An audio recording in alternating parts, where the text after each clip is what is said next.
And you just film the whole thing. I have no idea where it's going to go, and I have no idea if I'm going to use it at all. But I thought like we could get the lesson in. You can kind of, every time, see if you can pan around and see what she's doing right now. Like she's got her feet up on my counter, she's sniffing, she's licking, right? Okay. Yeah. So, just so the camera knows, I'm Jesse. What I'm working on is what I call the Peaceful Alpha Project. This is a new dog in my apartment. Her name's Maud. What is she? Maud. Maud. She's okay. she's a cockapoo. Just saying her name. Just saying her name made her excited. And my thing as the Peaceful Alpha Project is I want to show people how powerful body language is. It's never not working. It's always in effect. And when you put body language into your communication on purpose, as an on purpose, you get a lot of power in your communication. Right now, the body language that I'm working on with her right now is just being aloof. I'm not getting into any of the reactivity of her barking. I know that she's excited. I am going to harness those feelings, okay? And she's not just excited now. She's got a level of excitement meter that's got momentum of being on high. So I want to undo that momentum, calm it right down, and then start to communicate with her in different ways. Okay. So I got some body language happening here. Okay. This is like anxious, anxiety. Think about overexcitement as kind of persistent ADHD anxiety, something that a human would be able to relate to. It's always there. You're coping with it. But if you ever feel that neutral, calm balance, the peacefulness, I watch it here too. She's sniffing everything, okay? So basically, the first step is to acknowledge that there's a secret language that the dogs use, that all animals use, that people's subconsciouses use. That's the first step. I call that the secret language of the animal kingdom. The second step is using that language to become a master, a dog's master, not just like a pack mate or a friend, or to be a parent, to be a dog parent. I like to think of it as like father-teacher. The love that I'm using when I'm teaching the dog is a persistent level of communication. And sometimes there's tough love, sometimes there's neutral love, sometimes there's easy love, but the kind of love and the kind of communication I'm giving is dealing with almost like an ADHD excitement. So I want to come in and not wind that up higher. I want to come in, when I come in, almost surgically, like to the point, make a connection. Let's just do that right now, okay? Step one, secret language. Step two, become the master. Well, how do you become the master? One easy way to use the body language is to be the master of the resources. Okay? So I'm going to shift into body language that's confrontational to say, hey, girl, this is the master's silver plate. It has your treats on it. It's mine, right? Watch this.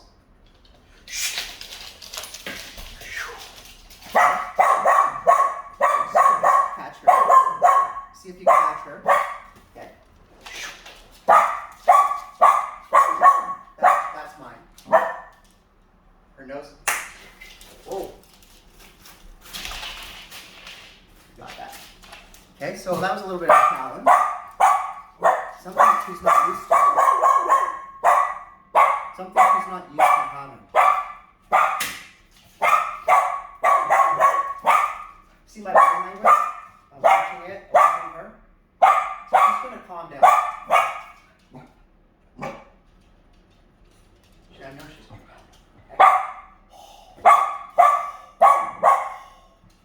I'm not yawning at her. This is an extreme pace. She doesn't know how to stop.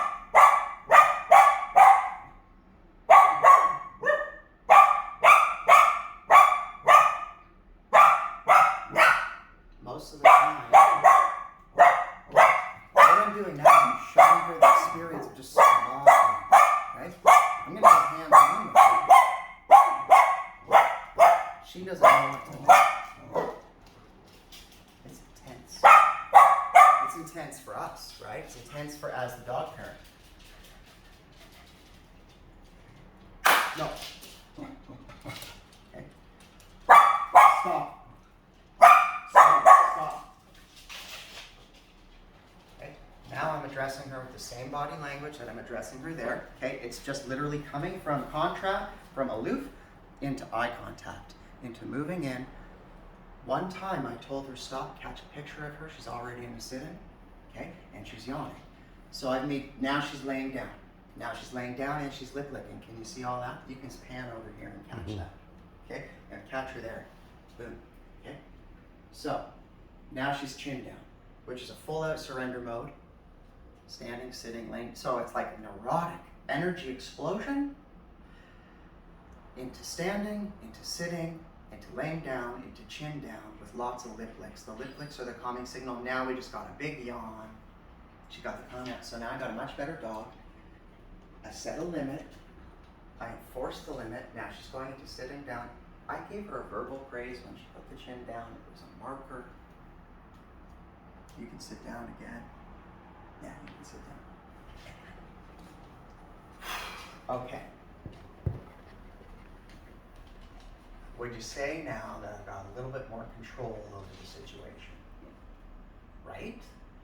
How did I get the control? All right, so getting the control is sort of phase 3. Phase 1 is there is a secret language. The language is based on feelings. If you understand that, and stand up over here so you can get the angle of your dog in the angle. Okay. So. Unless, of course, she does that. That's okay. Yeah. Fair enough. Yeah. Right? So she's a little bit connecting to you to stay calm, and I didn't want you to be her soother. Right. I wanted her to go through the flow. Mm-hmm. Okay, so step 1, I just pointed out there's secret language. Step 2, I'm tapping into that secret language on purpose to drive up my communication power. I call that just being the master. Being the master so that in a moment when you don't like the way she's feeling, you're going to act with actions that she can relate to that are going to talk to her feelings. Okay, and there's body language cues that we pay attention to, that I pay attention to so that I know how she's feeling. Pretty much when she's not behaving, I know she's feeling too excited. Okay, so the strategy is, what is she too excited about? Okay, well, we already saw that she was too excited about this silver platter of the high value treats, that for the first time in her life, somebody told her no. And the way that they told her no was like an animal asserting themselves with eye contact and body language and a little bit of noise in the moment that they're going for it. Okay, that is just a power communication that you want to have as the master. Okay. It is not cruel to set the limit. It's even kind to wait for the behavior that you like and then reward them from the platter. All right, so just to show you that we got a connection. Maud, come. Good girl. Already I'm talking to her new. Maud, come. Good girl. Nice. Okay, first communication going. Calmed up. I only want to add like reinforcing flavor. Stop. Eye contact. Lip lit. Head down, chin down. As soon as I saw the head down, chin down, after I went from no eye contact and to stop it, I get a communication from her saying, Jesse, that's intense. So as soon as she goes head down, chin down after I say stop it, my face turns away from her. My face turns away from her just to say, hey girl, I'm easing off the gas. You got it. Just don't express yourself that way. Okay? After you set a limit on like that, like a no, if they do the calming signals and you release, you can predict that they're going to go into a sitting down, lay down, or chin down position. Anytime you tell them no, like, no, not on my couch. Good girl. See how she goes right into the sit down, lay down. This is behavior that every dog gives a master. Because a master has a power to say no. And it means no. And when I say it, I'm saying it with a love of, I need you to be balanced right now, or I don't like that limit right now, or whatever. Okay, so the other part of the communication is after they pay attention to that no and they go into the sit, you can pay them. And then they know what you like. And then you're always giving them a reward and a communication when you're paying attention, when their feelings are calm neutral. So using treats when their feelings are excited is a bribe that lets you get out of the moment, lets you manipulate the moment, and I'm all for that too. The time to do that is when she's excited about something over there or over there or over there, and you can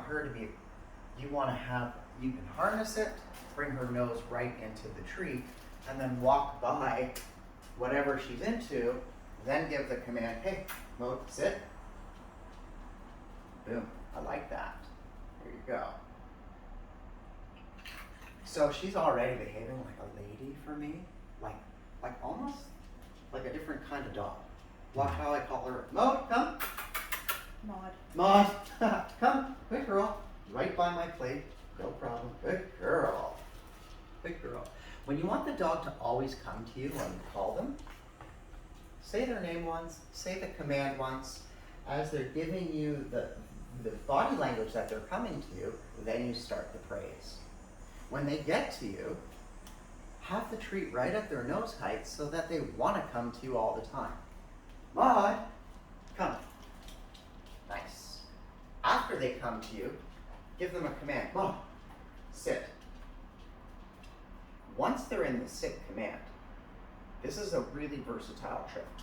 Maud, sit. Even better. Sit.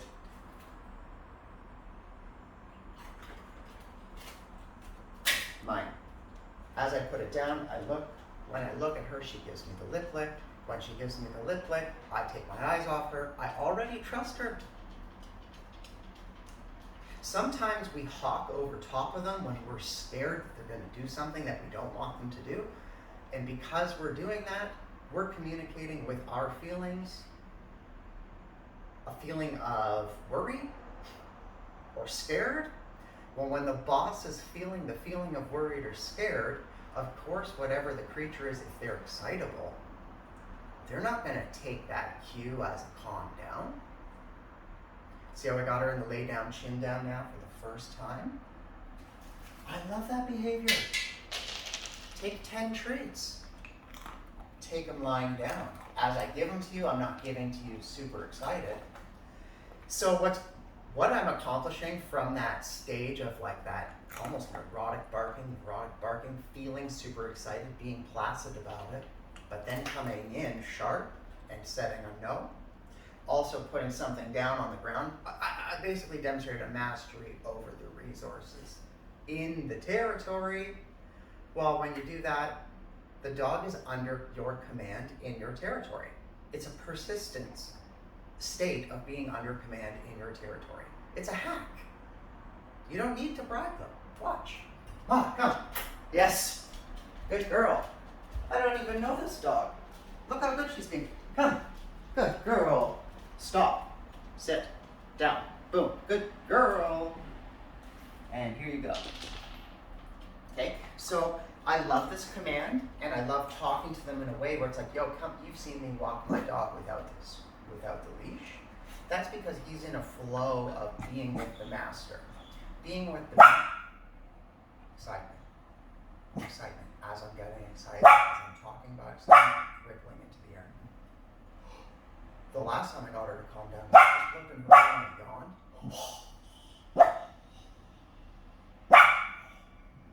There we go. Their excitement comes in waves. Feelings come and go in waves. So as we're unwinding that excitement, but what do I do? Now that I've got some power of influence, I stand up, I look. That's a huge communication from the alpha saying, stop it, boom, watch her lay down, boom, lay down, okay? So that was a body language thing that just basically took over the feelings of the moment. So when she's excited in any moment now, I have a rapport with her, okay? If I don't like it, if I don't like her feelings, I'm going to relate to the territory and with the body language, not in an aggressive way, just going to stop. So I want to give her direction now, okay? I'm going to give her something to do. She needs something to do. Why don't you lie here? Come here. Hey girl, come on here. Yeah? Come on here. Nice. Nice. Sit. Nice. Down. Nice. I don't want her to move. I don't want her to lay here. I don't want her to get up and run away again. So this isn't like a I'm loving you touch. This is like a I'm guiding you into me. I'm guiding you down. I'm not petting you. So I'm not so quick to pet you. I'm more quick to just remind you just to stay with me. All right? Her heart is thumping. She's containing her excitement in a new way. She basically went from grade 1 into grade 5. Take a picture of Jennifer's face. She's smiling because she likes her dog. You like your dog right now? Yeah, this is a nice change. It's a nice change, right? So, I actually never worked with her before on these commands. Come to me, stay here, sit down, down. Those are already in her repertoire, okay? So the way that I'm using those commands now is as a commander. As a commander, and you think she knows that I want her to be here and to not move? Totally, okay? If I were working with her more or all day long, I guarantee you I could call her over here, command her down, and then slowly get up, but be able to use the body language to stay there so that I'm catching her as she's breaking the rule. Maud, come. It's a little bit tricky to stay focused on her while I'm talking to the camera. Ideally though, if I want to say to her, stay here, I'm catching her as she's getting up and leaving. Where is this useful? This is useful when you tell her sit outside when you've got her on the leash and you don't want her to bark at whatever she's barking at. That's where body language comes in too.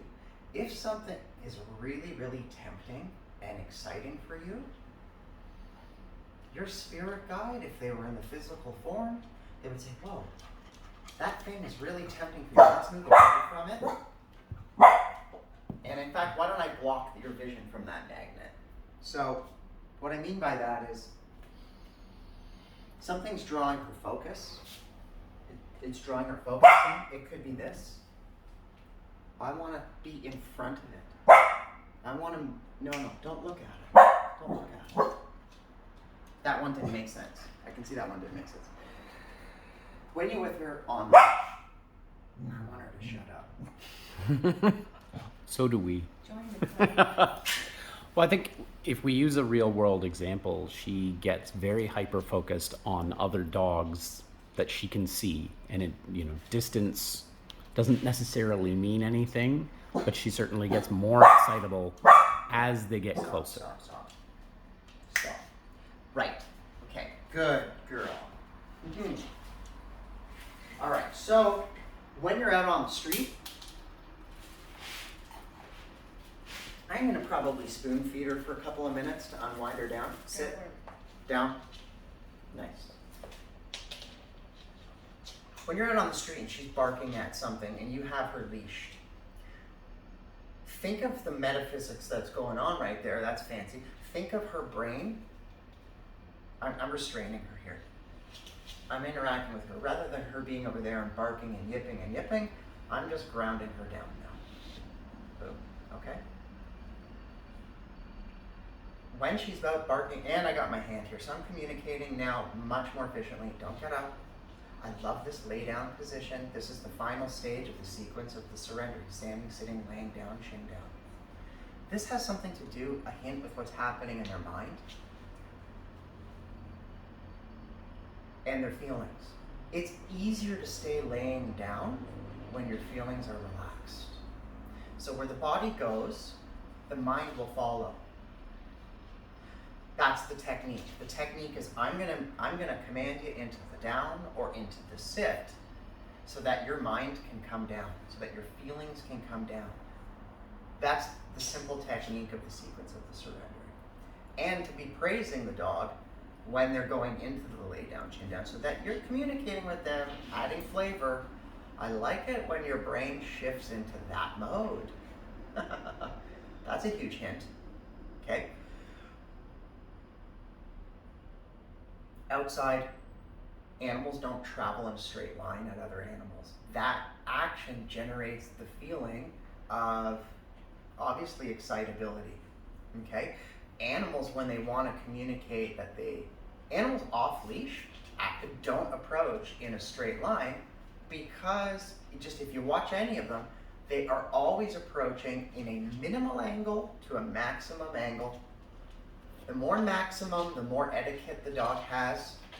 The more calming signals you see them doing as they're approaching, the more etiquette. Etiquette meaning they don't want to make the other dog afraid, excited. Okay? So as the handler of an excitable dog, there's a couple of tricks you can do that are just communications that when you do them, they send the message. So humans have better eyesight significantly than dogs. You can see something on the sidewalk.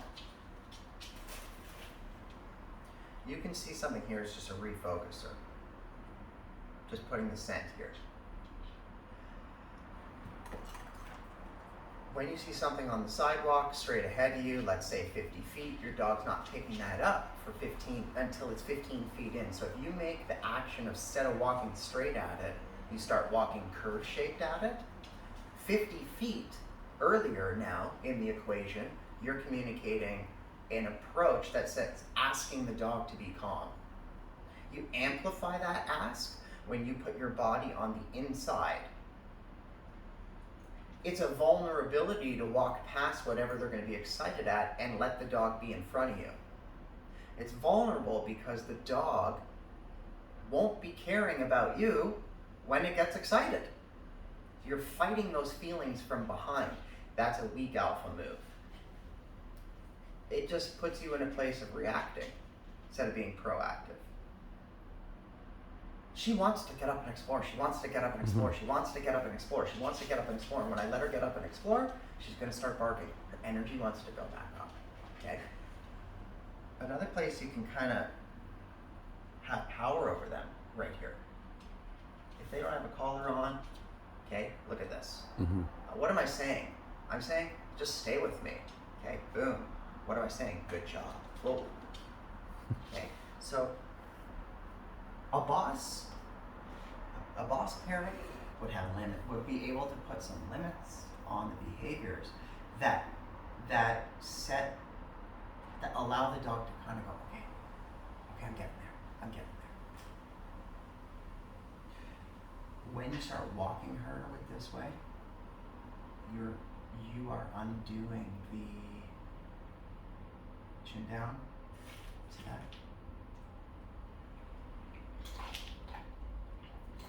Brain thinking must have done something right.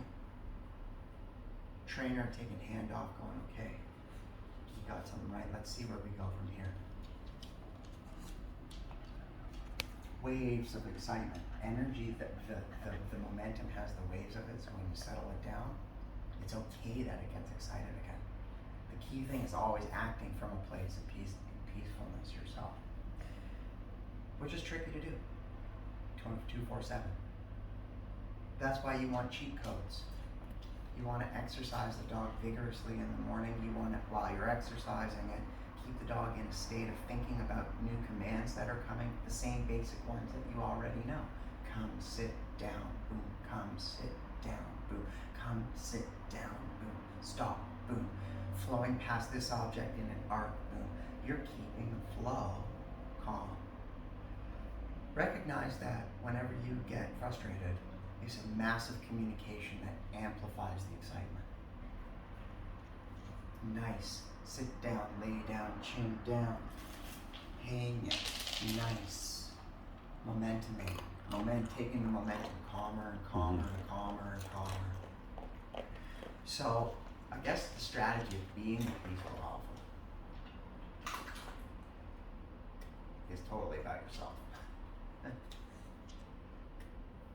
Which is why I like what I do a lot more than being a dog trainer. Because